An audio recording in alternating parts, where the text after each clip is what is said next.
В качеството ви на експерт в сферата на туризма, какво трябва да се промени, за да може града ни да се превърне в по-привлекателна туристическа дестинация? Действително, туризма страда доста от отношението на варненската администрация през последните години. За съжаление, през последните 10 години има само искания, а няма отговор. А исканията са малко. Туризма има нужда само от две неща. Едното – инфраструктура, който ползва не само туризма, който ползва и гражданите.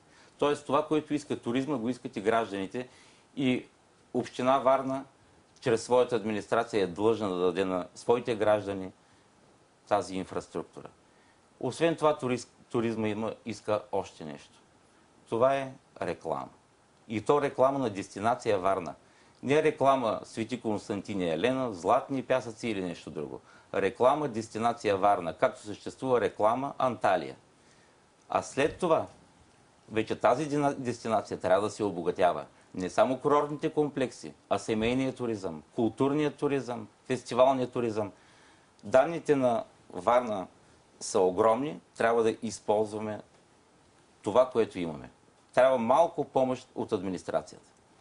Отново в качеството ви на експерт, има ли скрити ниши в областта на туризма, които не се използват по никакъв начин и не се предлагат като услуги на туристите тук във Варна? Има, и това е огромен потенциал. Огромен потенциал, който се спъва именно от липсата на елементарна инфраструктура. Моята идея, например, да се създаде една интегрирана туристическа зона от Свети Константин и Елена до Златни пясъци, като акцента трябва да бъде направен по средата. Там има стотици малки хотелчета, които предлагат друг продукт. В момента те са в такова състояние, че никакъв продукт не могат да предложат, защото няма достъп до тях, няма чистота, няма зеленина. Туристите няма къде да се движат, те трябва да се движат сред колите. А там трябва да се създаде вътрешен транспортен достъп с влакчета. Тогава чужденецът, който дойде, няма да търси така наречения all-inclusive, а ще търси баницата на стопанката, ще търси ракията на стопанина, ще търси хубавите домати, пипер, но там трябва да се насочи Варна. Ние си спомниме как цялата Варна кипеше на времето, пълна с туристи от Чехия, Унгария. В момента европейският турист търси именно това, не големите хотели. Големите хотели са дестинация за по-бедни туристи. Имат ли отношение, и с тази тема приключваме туризма, имат ли отношение родните ресторантьори и хотелиери по тази тема, идентичността и фолклорното да бъде изведено напред като облика на Варна пред туризма? Това е задължително. Когато един европеец пътува, знаем, че в Варна основният турист е европеец. Европейският турист е интелигентен турист. Той търси различното. Той търси откликата. В собствената си страна той ще намери много по-красиви сгради, по-добро обслужване. Това, което европейският турист търси, това е неповторимото българското. Не случайно доста от заведенията с псевдоавтентичен фолклор залязоха.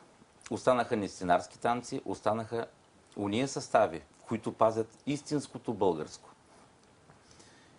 Ето защо основна насока на развитието на туризма в община Варна трябва да бъде неизчерпаната формула на all inclusive по комплексите. Те си я развиват така или иначе. Те имат нужда, както казах, от инфраструктура и разбиране за реклама.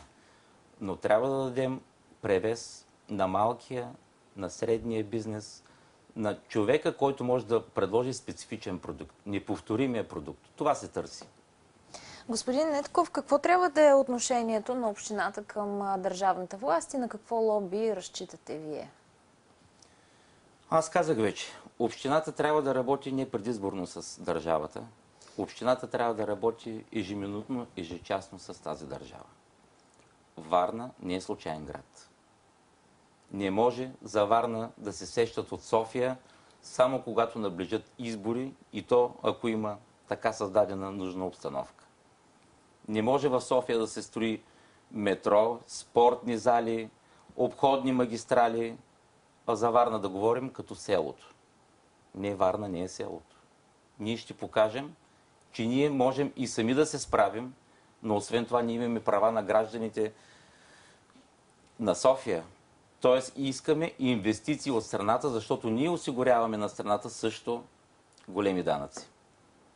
Разглеждате управлението на града в светлината на иновативното управление. Какво включва това, за да стане ясно и на зрителите? Да, мога да обясня съвсем просто.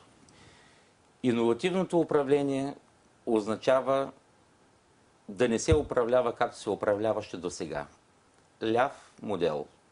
Т.е. управление на гърба на гражданите, чрез харчене, по какъв начин не говоря, на техните данъци и такси, които пълнят варненския бюджет. Това е лесното управление. Не случайно много хора вече имат чувството, че са едва ли не крепостни селени, тъй като си дължат техния десятък, а тия, които ни управляват, си го разпределят. Те решават по кои обществени поръчки кой да спечели. Цяла Варна вече говори. Едни и същи, едни и същи, едни и същи. А кой дава тласъка на Варна? Обикновеният човек, обикновеният бизнесмен. Ето защо трябва да се наблегне не на разпределението на данъците и таксите на хората. Трябва да се наблегне на други форми за привличане на средства. На първо место европейските програми. Казах вече, големи европейски проекти. Не малки, дребнави, стига с това дребнотемие. Не може Бургас да си обнови целият център за няколко години, а ние да си чупим краката по щупените канали и плочки в центъра на града. Трябва да се мисли надалеч. Това, което е нужно на гражданина, не за разни дребни фестивалчета, от които ще има нужда, да речем, една или друга трупа, а това, което ще има нужда 250 хилядното население на варненци. Освен европроектите, друга насока, да впрегнем и частния бизнес. Това е така нареченото публично-частно партньорство, което, за съжаление, във Варна придоби печален оттенък. Вече като се чуе във Варна публично-частно партньорство, всички си мислят, че става въпрос за далавера. Не става въпрос за далавера. Например, в Златни пясъци, чрез публично-частното партньорство преди 10 години се обновиха всички така наречени шестограми и теники, които предлагаха тогава ресторански услуги на туристите. Хората имаха гаранция, че 10 години ще бъдат наематели и те вложиха средствата, които тогава Златни пясъци, акционерно дружество, не можеше да вложи. Защо по същия начин не се действа по квартали, по отделните райони? Когато частникът, когато има гаранция, той ще инвестира. Варненецът е инициативен човек и трябва да му дадем шанс. Но не все на едни и същи хора. Трябва да дадем шанс на всички. Затова една от основните насоки на моето управление ще бъде равенство пред закона и равен шанс на всички. Господин Недков, какъв иновативен подход виждате Вие при решаването на проблема за паркирането? Има много запитвания и от зрители, и има и такъв обществен публичен дебат. Как трябва според вас да се реши този проблем? Проблема за паркирането е комплексен проблем. Не е въпроса само да направим паркинзи подземни или надземни. Проблемът за паркирането е транспортната схема на Варна и транспортната достъпност на отделните части на града. Защо? Ако имаме един съвременен транспорт, климатизиран, бърз, тогава по-голяма част от варненци ще предпочитат обществения транспорт.